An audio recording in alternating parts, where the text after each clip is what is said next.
Tariff के कारण से जो यहाँ बहुत एक ऐसी हलचल मची थी कि हमारे उद्योग का क्या बनेगा, वास्तव में चिंता का विषय था।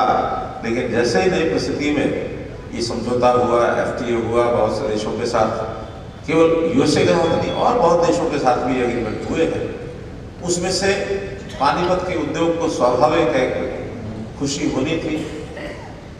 और ऐसा मुझे मैसेज मिला कि वो आपका अभिनंदन करने के लिए आपका अभिनंदन करने के लिए और आना चाहते हैं। मैंने कहा देखिए, इस काम के लिए मेरे क्षेत्र के लोग मेरा अभिनंदन करने के लिए वहां आएंगे, अच्छा ये है कि मैं ही सबको बधाई देने के लिए और पानीपत आऊंगा, इसलिए सबके दर्शन करने का मौका मिला। मुझे लगा था कि यहाँ आते ही थोड़ा समय लगा करके वो सब काम करेंगे, क्या क्या अच्छा हुआ, क्या क्या आपको लाभ हुआ, कोई सामने विषय आएगा। लेकिन जब मैंने कहा कि कुछ विषय सामने रखिए, क्या क्या लाभ हुआ, क्योंकि मुझे उसकी डिटेल जानकारी नहीं है। सारे देश को लाभ हुआ, इसमें से हर एक उद्योग को लाभ हुआ, डिटेल में टेक्सटाइल की जानकारी इतनी नहीं थी। तो हमारे जो बंधु सबसे पहले बोलने आए थे, विनोद धमीजा जी, अब उन्होंने अपनी बातें जो कुछ हो गया है वो कम रखी, लेकिन साथ में इतना बड़ा एक ज्ञापन मांग पत्र का भी रख दिया।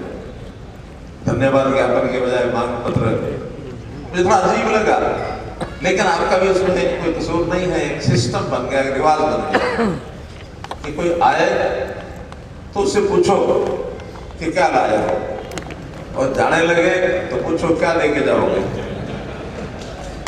ये रिवाज बन गया। और खास करके राजनीतिक व्यक्ति के साथ बातचीत करनी है तो यही सिस्टम है। मेरा निवेदन है कि थोड़ा इसको बदलना चाहिए, क्योंकि जब तक हमारे पास कोई पहले बात पता नहीं होगी और आप कहोगे कि मांग रखने से और मैं कोई उसके बारे में बता पाऊंगा, संभव भी नहीं। मेरा धन्यवाद करने के लिए वहां गवर्नमेंट ऑफ इंडिया के मंत्री के नाते से आप लोग आएंगे, ये तो मुझे पता था। कुछ बातें आपसे सुनूंगा, कुछ मैं बताऊंगा, लेकिन आप कुछ मांगेंगे ये पहले अगर भेज देते आप तो शायद इसका भी मैं कुछ ना कुछ बना के ले आता सिस्टम के, ये होने वाला या नहीं होने वाला। और ये बात जैसे अर्चना जी ने कहा कि जो करना होता है वो बता देते हैं हाँ करना है, और जो नहीं करना होता तो बता देते हैं नहीं करना है।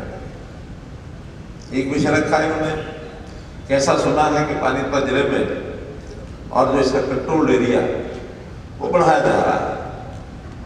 ये बात बिल्कुल ठीक सुनी है कि केवल पानीपत ही नहीं, हरियाणा के बहुत से जिलों को और हमको इसका कंट्रोल एरिया बढ़ाने का एक विचार आया हुआ है। क्यों आया हुआ है ये मैं आपको बता देता हूँ। उसमें आपको लाभ है कि हानि है ये आप बाद में विचार करना। किसी भी शहर की बसावट, जहाँ मकान बन गए, झुग्गियां बन गई, मजदूर आ गए, छोटे छोटे स्थान बन गए, इंडस्ट्री लगाई, तो जहाँ थोड़ी सस्ती जमीन मिली वहाँ इंडस्ट्री लगा ली। अब वहाँ कितनी गली छोड़नी है, कितना उसका आगे पीछे का क्या उसको बोलते हैं सेटबैक छोड़ना है, ये सारी चीजें डेवलपमेंट प्लान में ही आती है। और बिना डेवलपमेंट प्लान के हमने कोई इंडस्ट्री लगाई है, ठीक है, हमको 2 पैसे की बचत तो हो जाएगी, लेकिन कल को कोई बड़ा नुकसान हो सकता है। और अगर एक बार किसी का बड़ा नुकसान हो गया तो बचत तो करेंगे हम 10 पैसे की, नुकसान हो जाएगा 1 रुपया। ये एक बड़ी बात है। दूसरी बड़ी बात, किसी भी शहर को जानने के लिए वो शहर कैसा है, चाहे भारतवर्ष के शहरों को ले ले चाहे दुनिया के शहरों को ले ले, तो हर कोई दूर से देखने वाला देखते हैं शहर की प्लानिंग क्या है। क्या ये शहर प्लान्ड तरीके से बसा हुआ है या अनप्लान्ड तरीके से बसा हुआ है। जिसका मन आया वहां अपना मकान बना लिया, जिसका मन आया वहां इंडस्ट्री लगा ली, और बाद में फिर संघर्ष करते रहते हैं हमारी तो सड़क कच्ची है जी, पक्की बनाओ, हमारे यहाँ तो सीवरेज नहीं है जी, हमारे यहाँ तो पानी की वाटर लॉगिंग होती है जी, हमारे यहाँ तो ये समस्या आ गई, वो समस्या आ गई, और इस समस्याओं से सब जूझते थे। अपने देश में तो पहले हरियाणा के लोगों को जूझते हुए देखा था, अब मैं सारे देश भर के लोगों को जूझते हुए देख रहा हूँ। उसमें से ये बात तो ठीक है, भारत सरकार ने, प्रधानमंत्री जी ने स्पेशल बात की फोकस किया है कि रेगुलेशंस को कम करो, डीरेगुलेट करो। फाइल को लेके चलते हैं तो घिसते घिसते सड़क के कहते सरकार वो जो सड़क के चले, तो जो फाइल भी सड़क के चलती है और उसमें फिर पहिए लगाने पड़ते हैं, हालांकि बहुत पुरानी बात हो गई, काफ़ी चीज़ें ठीक हुई हैं, लेकिन मैं कोई दावा नहीं करता कि 100% ठीक हो गया होगा। अभी भी कहीं से परेशानियां जो आती हैं उनको मालूम है। एक बार एक आदमी, उसके पिताजी ने कहा कि जा बेटा ये 20 रुपए का नोट पकड़ और सब्जी मंडी से आके सब्जी ले आ। सब्जी लेने जा रहा था, सोचा कि अकेला जाऊंगा, अनजान आदमी हूँ, कभी गया नहीं, साथी ले लेता हूँ, दोस्त को साथ ले लिया कि चल भाई, पिताजी ने पहली बार काम जिम्मे लगाया, मैं अकेला ठीक नहीं, साथ चलते हैं, कोई कठिनाई आई तो निपटा लेंगे। चलते हुए 10 किलोमीटर आगे मंडी दूर थी, उस दोस्त ने कहा भाई जा रहे हैं, जरा बैठ के चाय तो पी लें। तो उन्होंने कहने लगा जी चाय पीने मेरे पास तो पैसे सिर्फ 20 रुपये पिताजी ने दिए हैं, उसकी सब्जी लानी है, अगर आपके पास पैसे हो तो चाय पीते हैं।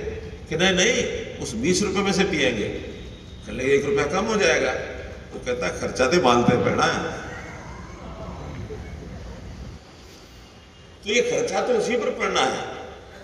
बहुत चिंता नहीं करनी चाहिए कि हाँ हमको CLU लेना पड़ेगा तो इसका ऐसा खर्च करना पड़ेगा। ठीक है, ये कठिनाई हो सकती है कि वो खर्चा बहुत ज़्यादा अगर होगा तो उसको इंडस्ट्री भी लगानी है, खर्चा वहाँ करे कि यहाँ करे। आजकल फाइनेंसिंग की सुविधाएं सब हो गई हैं, नहीं तो गवर्नमेंट को ही कहा जा सकता है कि इतना पैसा लेना तो एक साथ मत लो, एक 4-6 किस्तों में ले लो ना, थोड़ा थोड़ा, हम कमाते रहेंगे, देते रहेंगे, लेकिन सुविधाओं से कॉम्प्रोमाइज मत करो। जो इंफ्रास्ट्रक्चर है उससे मत करो, उससे कॉम्प्रोमाइज। ऐसे ऐसे गलियां आपकी इंडस्ट्री लगी हुई है, कल को दुर्भाग्य से मानो कोई दुर्घटना से कहीं हो गई बात, और अगर कोई हमको कोई फायर ब्रिगेड की गाड़ी भेजनी पड़ जाए तो गाड़ी अंदर जा नहीं सकती। लेकिन मैं एक आज बात आपको अंदर की बता रहा हूँ जो मेरे अपने मन की थी, आज मैं प्रकट कर रहा हूँ कि जब ये टैरिफ लगा था, शायद जुलाई में लगा था,